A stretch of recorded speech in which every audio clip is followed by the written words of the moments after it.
my name is Vanessa, and I'm from the Tell Us World of Science, and I'm coming to you from the demo stage to share a science experiment. Today we're going to talk about one of the five senses. As you know, the five senses are sight, touch, hearing, smell, and taste. But today we're going to talk about sight.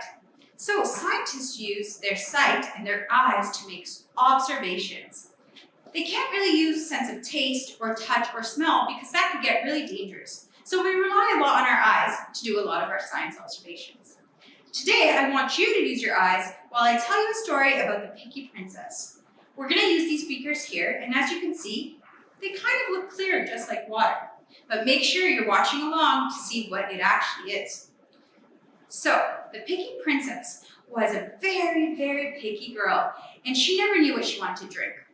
But one day, a wizard came along, and he said that he can make whatever drink that she wanted. So, first she wanted water, and the wizard gave her water. But she quickly changed her mind and said, I want pink grapefruit juice instead. The wizard said, that's okay, I can do that for you. And he made her pink grapefruit juice. But yet again, the Picky Princess changed her mind, and this time, she wanted something different. She wanted water again. And the wizard changed it to water once again, just for her. But being the Picky Princess, she no longer wanted water. This time she wanted Sprite. The wizard said, no problem, I can do that for you. And he made her some Sprite. But of course, the Picky Princess wasn't happy and changed her mind one more time, and she wanted milk. The wizard said, no problem, and he made her milk. And she was finally happy.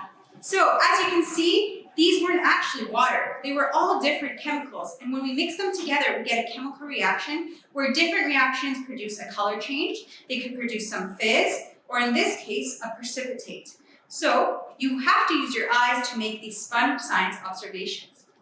Thank you for tuning in with me today for this science experiment. And please check us out tomorrow for another science experiment and science moment. And I just want to say thank you, and please share the moment with any family and friends using the hashtag #MyTuesday. Thank you.